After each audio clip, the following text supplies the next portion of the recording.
Assalamualaikum warahmatullahi wabarakatuh. Berjumpa lagi dengan Kak Wahyu. Nah, kali ini kita akan membahas tentang konsep dasar ekonomi. Sebenarnya ilmu ekonomi itu apa sih, Kak? Terus, kenapa ilmu ekonomi penting? Oke, kita bahas ya. Kenapa ilmu ekonomi itu penting? Karena kebutuhan manusia tidak terbatas, sedangkan alat pemuas kebutuhannya terbatas. Nah, kebutuhannya itu tidak terbatas, misalnya saja kebutuhan untuk tempat tinggal nih ya, kebutuhan tempat tinggal. Nah, manusia itu kan terus bertambah banyak ya jumlahnya itu. Jumlah manusia kan tidak tetap, terus bertambah banyak. Dan setiap manusia pasti akan membutuhkan yang namanya tempat tinggal. Nah, untuk mendirikan suatu bangunan untuk tempat tinggal itu tentunya diperlukan suatu lahan. Nah, lahan itu kan termasuk alat pemuas kebutuhan. Nah, lahannya itu adalah sifatnya terbatas karena bumi kita tidak bertambah menjadi lebih besar, tapi bumi kita tetap. Sedangkan manusia yang membutuhkan rumah itu terus bertambah. Karena alat pemuas kebutuhannya ini terbatas, sehingga timbullah suatu kelangkaan atau scarcity. Suatu kelangkaan, karena ini tadi alat pemuasnya itu terbatas, sehingga timbullah kelangkaan. Nah, karena adanya kelangkaan, maka akan timbul problem of choice. Masalah dalam pemilihan. Kita akan mendapatkan beberapa pilihan dan kita harus memilih. Karena kita harus memilih, maka akan timbul opportunity cost atau biaya peluang. Pilihan terbaik yang kita korbankan karena kita memilih pilihan yang lain.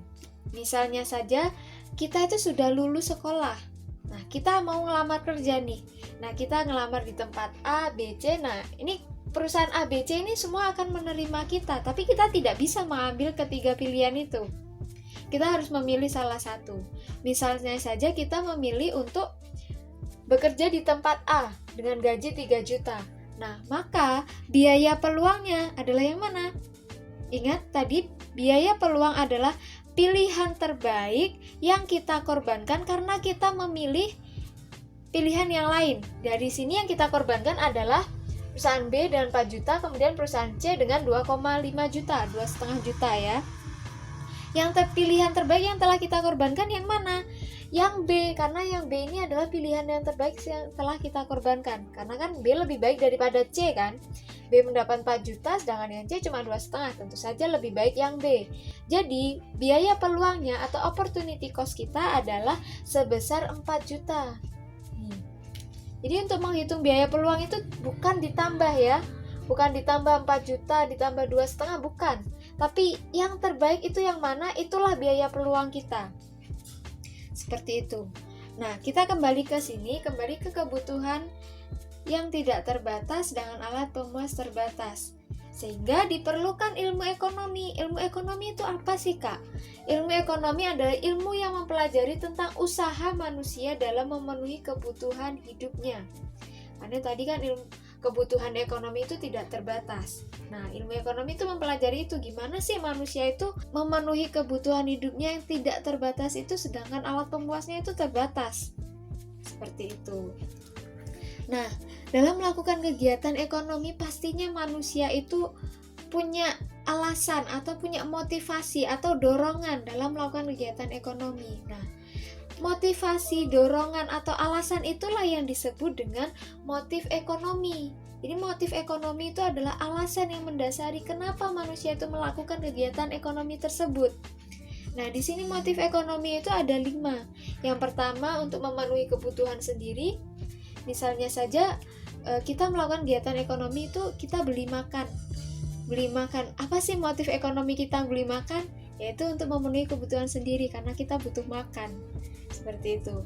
Yang kedua adalah untuk memperoleh keuntungan. Misalnya saja nih, kita bikin kue. Nah, bikin kue itu terus kita jual. Nah, motif ekonomi kita karena kita membuat kue untuk dijual itu adalah untuk memperoleh keuntungan. Kita berharap dapat keuntungan dari melakukan kegiatan ekonomi berupa membuat kue dan menjual kue itu tadi. Nah, yang ketiga adalah memperoleh kekuasaan. Contohnya itu adalah memiliki jabatan untuk mendapatkan kekuasaan. Itulah motif memperoleh kekuasaan. Yang keempat yaitu adalah memperoleh penghargaan. Misalnya saja nih, kita melakukan kegiatan ekonomi, misalnya mengikuti lomba. Dalam mengikuti lomba itu kita berharap untuk memperoleh suatu penghargaan. Jadi itulah yang disebut dengan motif memperoleh penghargaan. Kita berharap mendapatkan penghargaan setelah melakukan kegiatan ekonomi tersebut. Yang terakhir yaitu adalah motif sosial. Nah, kita melakukan kegiatan ekonomi tujuannya adalah murni untuk membantu sesama manusia. Nah, itu adalah motif sosial. Nah, dalam melakukan kegiatan ekonomi itu, manusia juga harus memperhatikan yang namanya prinsip ekonomi. Nah, di sini prinsip ekonomi itu mengandung dua pengertian. Yang pertama adalah mencapai hasil maksimal dengan biaya tertentu. Maksudnya gini, contohnya itu kita sudah memiliki budget nih, kita sudah memiliki anggaran misalnya 10.000. Nah, 10.000 itu akan kita gunakan untuk membuat baju. Nah, dengan 10.000 ini kira-kira kita akan mendapatkan hasil seperti apa ya? Bajunya seperti apa gitu. Jadi hasil maksimal dari anggaran 10.000 itu gitu. Nah, yang kedua yaitu adalah mencapai tujuan tertentu dengan biaya minimal. Nah, kalau yang contoh yang kedua ini, kita ingin membuat misalnya 10 baju dengan kain yang tebal. Nah, 10 baju dengan kain yang tebal kira-kira kita membutuhkan biaya berapa? Paling murahnya berapa sih untuk mendapatkan 10 baju dengan kain yang tebal? Kain tebal kira-kira kita membutuhkan biaya berapa? Nah, ini adalah prinsip ekonomi yang kedua. Jadi kalau yang prinsip ekonomi yang pertama itu ada biayanya udah ditentuin nih. Dari biaya tersebut kita bisa mendapatkan hasil yang seperti apa? Gitu, rasional gitu. Jadi pengorbanan dengan hasilnya itu rasional. Nah, yang kedua juga sama, pengorbanan dengan hasilnya juga rasional. Cuma yang kedua itu hasil atau tujuannya itu sudah ditentukan. Kita udah menentukan, oh aku pengen buat 10 baju, kira-kira biayanya berapa gitu. Jadi perbandingannya masih rasional. Seperti itu.